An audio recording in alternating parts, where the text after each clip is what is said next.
Hello vinyl community, this is Randy. About to do another video.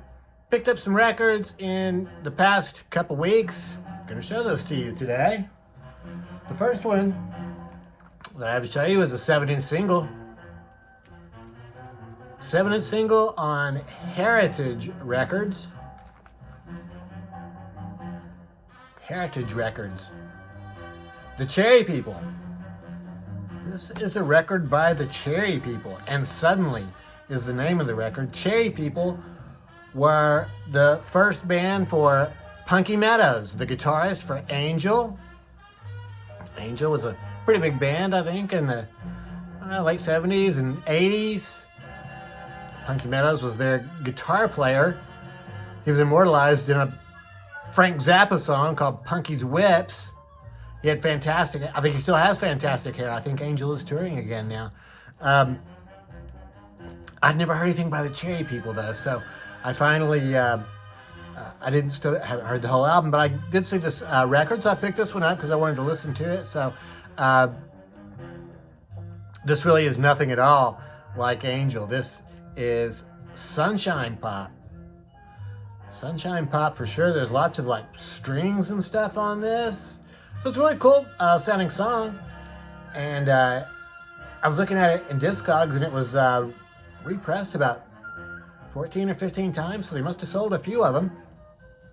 So I'm going to do a needle drop at the end of this video, so anybody else who's wondering what Cherry People sound like and can hear it, it's a pretty good song. I'd say I don't think I could hear Punky Meadows at all. I mean, I guess there was some guitar work in it, but I mean, there certainly were no lead guitar riffs or anything like that. But anyway, it's a cool song. So we'll hear that at the end of this video. The music that we're hearing in the background right now, I was mentioning to you first, I went to the record store a little over a week ago. I traded in 6 records. Went through my whole collection and found 6 that I felt like I could part with. And so I took those in and I came back with 6. So 6 for 6. Must have been some pretty good records that I traded in. So it worked out real well. One of the first ones that I got was the music from Richard Diamond. Music composed and conducted by Pete Rugolo. I'm not sure how you pronounce his last name. He was I think he's mostly an arranger and conductor for a lot of TV shows and movies. I had never heard of this TV show before, Richard Diamond, but I saw this record there, and the cover just was fantastic. And I just like everything about this cover. And the sticker on it says something like Private Eye Jazz or something like that. I know I always think of the music from Peter Gunn as being Private Eye Jazz. So this was a TV show that was on from 1957 to 1960. Started out as a radio show, actually, with Dick Powell has written some of the liner notes here. Dick Powell was Richard Diamond on the radio, but David Jansen took over the role on TV. So I watched a couple episodes of it on YouTube. I found it, I'd never heard of it before, but it is on YouTube. All 4 seasons are on there. I'll tell you, they're really low quality video. But if you can get past that, the shows are pretty entertaining. It's just a half-hour, detective show. So, it's pretty good. And this music, we're hearing it right now. So, Private Eye Jazz. So, I think it sounds good. So, we'll continue to hear some of that. I got this Paul Butterfield Blues Band record, East West. This is my first Paul Butterfield Blues Band record, except that I have some of their music on the Woodstock soundtrack. If you've ever seen my channel trailer, the background music on that channel trailer is Paul Butterfield Blues Band. It's a different version of the band, though. This record is from 1966. This is their second record. I was reading a little bit about them online. They had major personnel changes, so that by 1966, it was a completely different band, except for Paul Butterfield. But it's a really cool song that I use for my channel trailer background. Love March is the name of that song. This record, I think, is probably very well known because it features both Elvin Bishop and Mike Bloomfield on guitar. I'm really not sure which ones they are. I'm pretty sure this is Paul Butterfield right here. But other than that, I can't really identify these people. But yeah, Elvin Bishop and Mike Bloomfield were the guitarists. Mike Bloomfield went on to be an Electric Flag. And yeah, this is a blues record. Yeah, this, I'd call this, it's like Chicago, it's real blues. It's very good. Starts out with Walkin' Blues, traditional blues song that I know because the Grateful Dead played it a lot. Get Out of My Life Woman, sung by Alan Toussaint. Got a Mind to Give Up Living, which is a very cool blues song. All These Blues, Work Song, and a version of Work Song by Nat Adderley. Nat Adderley wrote that. I think I got that confused a couple of videos ago. Nat Adderley, the cornet player, wrote that song. Julian Adderley, his brother, who plays sax, I think also played it. Side 2 starts out with Mary Mary, then Two Trains Running and Never Say No, which is sung by Elvin Bishop. But the biggest song on here, the hits, the one I really wanted it for, is the last song on side 2, 13 minutes long, East West, the title cut. Fantastic song. I heard this song from that band that has released a couple albums now, The Third Mind. On their first record, they did a version of East West, and it's just excellent. So I wanted to hear this one, and this one is excellent too. Yeah, just an instrumental song. So yeah, fantastic. Paul Butterfield Blues Band. This is a Sundazed reissue from 2008, I believe, is what they said. And this delicious black vinyl with the Sundazed label. Yeah, fantastic. Butterfield Blues Band. Got this record by Julie Tippetts. Julie Tippetts. I've become a big fan of hers because of her work with Brian Auger. Brian Auger and the Trinity. Brian Auger and the Trinity. And then they were a band from England in the mid-'60s, and they were joined by Julie as the vocalist. I can't believe it. I'm drawing a blank on her. Her last name right now. She was going by her I guess her maiden name when she was with Brian Auger. She married Keith Tippett, jazz piano player Keith Tippett, and she took, I guess it's really weird. I guess he had changed his name from Keith Tippetts to Keith Tippett. Then when they got married, she changed her last name to Tippetts, his original last name. So I'm not sure I understand all the reasoning behind that. Driscoll is her last name. Julie Driscoll was her name with Brian Auger and the Trinity. So, but now she goes by Julie Tippetts, and this record is just fantastic. This is from 1975, I think, and this features her husband on piano, but it really is Julie playing piano and acoustic guitar. Several other instruments sitting in on this record. I read on Discogs comment on one of the Discogs things says that all the people playing on this are of current or former members of King Crimson or the Soft Machine. But I really didn't recognize the names. I didn't know the names of the people who played on this, but I assume that person knows what they're talking about. I really love this album cover.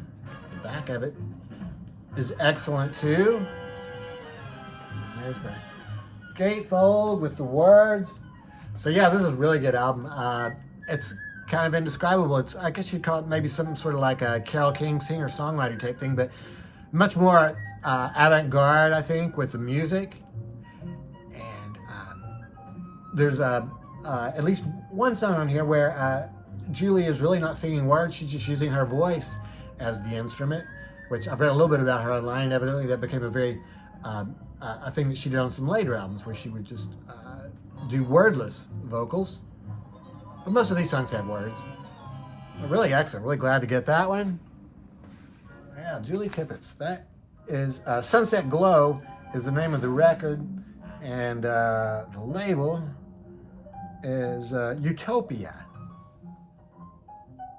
Utopia Records. Yeah, Julie Tippetts. Billy Cobham. Here's a sort of a vinyl community staple, I think. A lot of people have shown this record over the years. It's absolutely fantastic. Billy Cobham is a drummer. This record came out in 1973. It's been reissued a lot of times. Cool picture of Billy there on the back. Gatefold. This is a reissue from Friday Music. On this extremely cool looking red vinyl. Must have been on Atlantic originally, and they sort of copied the label there by Friday Music did. And, the big attraction on this record is Tommy Bolin. Guitarist Tommy Bolin plays on this, and it's outstanding. I'd heard it before. I've heard this record quite a bit. Actually, I just never had a vinyl copy of it before. I was really glad to get this one in such good shape, basically like new. And Quadrant 4, the very first song, Jan Hammer plays on here too as the keyboardist. So I knew Jan from playing with Jeff Beck a lot. Jan Hammer. I've also, Jan Hammer. Jan Hammer. I read somebody who said that if you're going to pronounce his first name Jan, then you really should pronounce his last name with like the Czechoslovakian accent that it originates from. So that would be Hammer, Jan Hammer, Jan Hammer. Keyboardist, really good. But like I said, the main attraction here is Tommy Bolin, and by the time you get to the first song, is it the first song? I think it's the first song on side 2, Stratus. It's about like 8 minutes long or something, and 9 minutes and 50 seconds long for Stratus. Just absolutely insane. This is really probably my favorite Tommy Bolin album. Now I've got a couple other Tommy Bolin albums, but this will be the best, I think. No vocals here. This is all just instrumental music. So if you get a chance, it's online. You can easily check out Stratus. So jazz fusion, I think, is what I would call that. Got this record by Charlie Parker called Bird on 52nd Street. This, it says up here, Fantasy. It says debut series here. When you turn it over to the back, you see that it's an OJC. So I got this record. I actually thought I was getting some sort of a bootleg or something. It says right here on the back, this is not a high fidelity record. It's interesting. It says, due to a printing error, the words high fidelity appear on the front cover. This album is being released because of its unarguable historical validity. So yeah, here's where it says high fidelity. It seems like if they were able to put this disclaimer on the back, it seems like they should have been able to take this off of the front, but I don't know what the reasoning was behind that. This, though, this disclaimer totally comes in handy because it's really a low quality recording. This was recorded somebody using their personal recorder in 1948 in New York at a club on 52nd Street. So I can't even imagine what a personal recorder would have looked like back then. I think it must have been a reel-to-reel. It doesn't really, there's no information about it. I don't know if it was concealed or if Charlie Parker didn't mind these people taping his music. Extremely low quality, really bad sound quality, but I knew it was going to be like that going in, but I'm still glad to hear it because this is what they really would sound like in a club. I don't think this was any sort of a special event. This would have just been a regular night of playing. So there's like 2 versions of Out of Nowhere, two versions of This Time the Dream's on Me.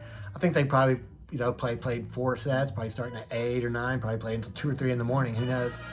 There is some information about it here on the back, and the tapes were, I guess, sort of cannibalized. The guy, when they released this record, they just took the parts that were usable. A lot of it, I guess, was really not even usable.